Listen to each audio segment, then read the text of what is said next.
یا ہمارے دوسرے ڈسٹرکٹ دیکھ لیں یا دوسرے صوبے میں دیکھ لیں، ان کے پریس کلبوں میں بھی مداخلت ہوتی ہوگی، لیکن تھوڑی ہوتی ہوگی، بہت محدود، بہت کم لیول پہ مداخلت ہوتی ہوگی۔ لیکن ہمارے جو پریس کلبز میں جس طرح کا سیاسی اثر و سوگ استعمال کیا گیا ہے، میرا خیال ہے یہ نہیں ہونا چاہیے۔ صحافت میں جو سیاست کی مداخلت ہے یہ بالکل ٹھیک نہیں ہے، اس کو رکنا چاہیے۔ ہم صحافی ہیں، ہم تمام پارٹیوں کے ترجمان ہیں، ہم سول سوسائٹی کے ترجمان ہیں، ہم جو مظلوم ہیں ان کی بھی ہم ترجمان ہیں، ہم صرف ایک پارٹی کے ترجمان نہیں ہیں۔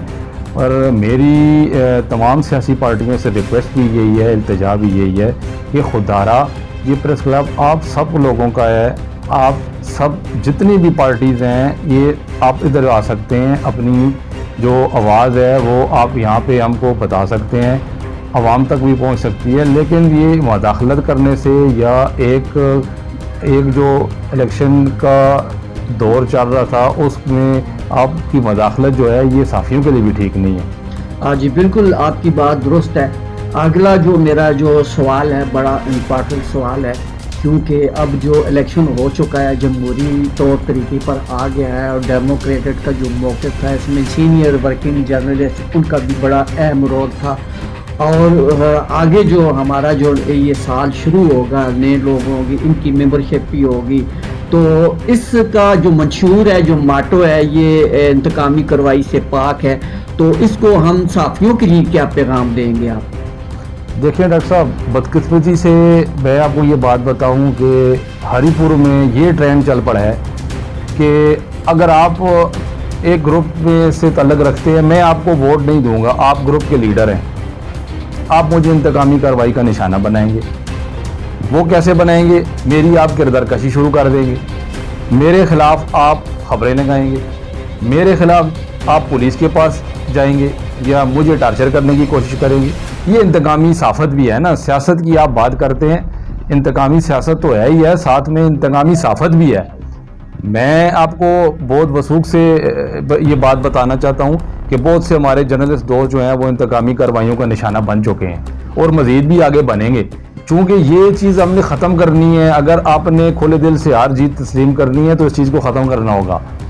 آپ اگر خود کو جرنلسٹ کہتے ہیں تو جرنلسٹ بن کے بھی دکھانا ہوتا ہے، صرف نام سے جرنلسٹ نہیں بن سکتے آپ نے پریکٹیکل بالکل کرنا ہے، اپنے جو گروپ کے لوگ ہیں ان کو بھی دکھانا ہے، اور جو اپنے مخالف حریف ہیں، آپ کے مخالف دوست ہیں، ان کو بھی آپ نے دکھانا ہے بھائی ہم جرنلسٹ ہیں، ہماری جو لڑائی تھی وہ جسٹ ووٹ تک تھی، الیکشن کے دن تک تھی، ہم ہار گئے ہیں یا ہم جیت گئے ہیں، ہم کھلے دل سے ہار بھی تسلیم کرتے ہیں، ہم کھلے دل سے جیت کو بھی تسلیم کرتے ہیں، اور 1.5 سال بات ختم ہو گئی ہے جی، اگلے سال الیکشن آئے گا تو پھر اس بات کو دیکھیں گے۔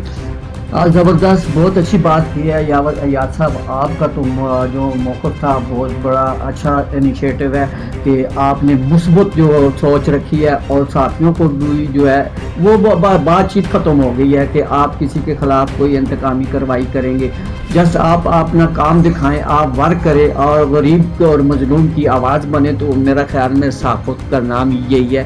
صحافت اور سیاست کا دور دور کا کوئی تعلق واسطہ نہیں ہے، صحافت اپنا مقام رکھتی ہے اور سیاست اپنا مقام رکھتی ہے۔ میرا اگلا اور آپ کی بات کو انٹرپٹ میں کرتا ہوں معذرت کے ساتھ، میں اس آپ کے پلیٹ فارم سے، آپ کے اس پروگرام سے تمام دوست جو ہیں ہمارے بھائی ہیں، تمام جرنلسٹ جو ہیں وہ ہمارے بھائی ہیں، ہم ان کی دل سے عزت کرتے ہیں۔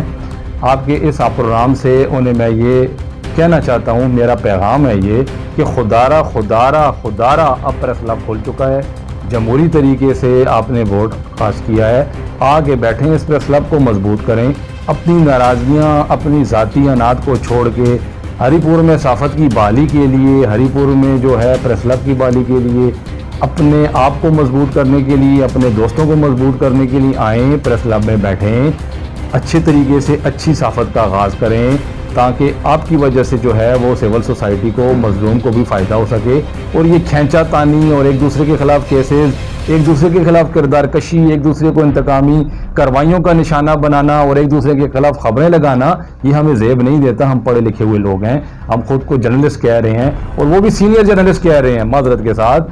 ہمارے ہری پور میں تو میرا خیال ہے مجھے یا آپ کو ڈاکٹر صاحب یا مشرف صاحب کو یا ملک اقبال صاحب کو یا کچھ اور لوگوں کو چھوڑ کے باقی سارے سینئر جرنلسٹ ہیں. ہم سمجھتے ہیں کہ ہم جونیئر جرنلسٹ ہیں. آپ ہمارے ساتھ آگے بیٹھیں, ہمیں بھی سکھائیں, ساتھ میں ہمیں بھی بتائیں صحافت کیسے ہوتی ہے. لیکن خدا را یہ ٹانگیں کھینچنے والا, یہ انتقامی کاروائیاں, یہ مقدمے بازی, یہ سوشل میڈیا پہ ایک دوسرے کے خلاف تانے اور لانتے کرنا, خدا را اس کو چھوڑ دیں, خدا را اس کو چھوڑ دیں. پریس کلب میں بیٹھیں, ایک دوسرے کے ہاتھ بازو بنے, ایک دوسرے کا کندھا بنے اور مظلوم کے لیے آواز بلند کریں. اچھا, میرا آخری سوال جو ہے کہ جو ہے سوشل میڈیا جو ہے اس وقت بڑی ایکٹیو اور فعال ہے. اس سے پرنٹ میڈیا اور الیکٹرانک میڈیا کا بھی جو ہے بحران کا شکار ہوئی ہے. تو 2019 کا جو کرونا آیا, اس کرونا میں بھی کافی لوگ جو ہے وہ مووی میکر جو ہے وہ سامنے آ گئے ہیں. کیا وہ سینئر صحافی ہیں یا جو ورکنگ جرنلسٹ ہیں جو پرنٹ میڈیا کے ہیں یا الیکٹرانک میڈیا کے وہ سینئر صحافی ہیں یا سوشل میڈیا کے جو لوگ ہیں وہ سینئر صحافی ہیں؟ شارٹ کٹ, کیونکہ وقت محدود ہے اس لیے آپ یہ شارٹ کٹ میں بتائیں کہ ہم سینئر صحافی کس کو کہتے ہیں؟ دیکھیں ڈاکٹر صاحب, یہ تو آپ نے بڑا مشکل سوال کر دیا. یہ ڈیفینیشن شاید میں نہ کر سکوں. سینئر اور جونیئر کا جو آپ پوچھ رہے ہیں کون سینئر ہے کون جونیئر, اس کا فیصلہ میرا خیال ہے آپ کا تجربہ عوام نے کرنا ہوتا ہے, اور آپ کا کتنا ٹائم گزر چکا ہے لوگ جانتے ہیں, بخوبی جانتے ہیں, ان کو پتہ ہوتا ہے. باقی آپ نے کرونا کی بات کی, 2019 میں بات کی, تو یہ ایک ہری پور کا ایشو نہیں ہے, یہ پورے پاکستان کا مسئلہ ہے. کرونا میں بہت سے صحافی سامنے آئے ہیں, کچھ سروائیو کر گئے ہیں, کچھ جو ہیں وہ تھوڑے ٹائم کے لیے آئے تھے تو وہ واپس اپنی جگہوں پہ واپس چلے گئے ہیں جہاں پہ آئے تھے. تو ہماری بدقسمتی یہ ہے کہ ہمارے جو اس فیلڈ میں 2019 میں جو کرونا سے متاثرہ ہو کر اس شعبے میں آئے تھے وہ ابھی تک یہیں پہ ہیں, گھسے ہوئے ہیں, نکل نہیں سکے, واپس اپنی جگہوں پہ نہیں جا سکے. تو ہم دعا ہی کر سکتے ہیں. ہم تو ہمارے بھائی ہیں وہ بھی کچھ دوسرے علاقوں سے نہیں آئے ہوئے, اللہ خیر کرے گا, انہیں بھی صحافت سے دلچسپی ہے تو آئیں ہمارا ساتھ دیں, پریس کلب میں بیٹھیں. صحافت جن کو جو سمجھتے ہیں سیکھنا چاہ رہے ہیں ان کو سیکھنے کا پورا موقع ملے گا. کچھ وہ ہم سے سیکھیں گے, کچھ ہم ان سے سیکھیں گے, تو یہ ایک ملا جلا جو کام ہوگا یہ چلتا رہے گا. بہت شکریہ یاور ایاد صاحب, ایکسپریس نیوز ٹی وی کے ساتھ یہ منسلک ہیں. ان کا بڑا واضح اور مثبت یہ سوچ ہے کہ رات کو جو سوتا ہے اور صبح اٹھتا ہے وہ سینئر ورکنگ جرنلسٹ ہوتا ہے. ہمارا مقصد یہ ہے کہ آج کا جو ہمارا پروگرام ہے اس کے اینڈ پہ میں آپ کو یہ ایک خصوصی پیغام دینا چاہتا ہوں. اگر آپ کسی صحافی کی زد میں ہیں یا کسی کی بلیک میلنگ میں ہے, ہمارا انویسٹیگیشن سیل ہری پور پریس کلب میں موجود ہے. اس میں ہم نے اپنے جو نامینیٹ کیے ہوئے جو آفیسرز ہیں, جو ممبر ہیں, ان کو ہم نے شو ہینڈ کیا ہوا ہے. اگر کوئی کسی قسم کی کوئی کمپلینٹ ہے, کسی صحافی کی بلیک میلنگ سے آپ تنگ ہیں, تو براہ راست ہمارے ساتھ کانٹیکٹ میں رہیں. آپ کا نام سیاہ راز میں رکھا جائے گا تاکہ آنے والے وقتوں میں ہماری جو صحافت ہے, صحافت کو بچانے کے لیے جو ارد گرد کی کالی بھیڑیں ہیں ان کا خاتمہ ہمارا ضروری ہے, مگر آپ عوام کے تعاون سے یہ کام ہوگا. آئیے پہلا قدم آپ بڑھائیے, دوسرے قدم کے لیے ہم آپ کے ساتھ ہیں. انہی الفاظ کے ساتھ میں آپ سے اجازت چاہتا ہوں.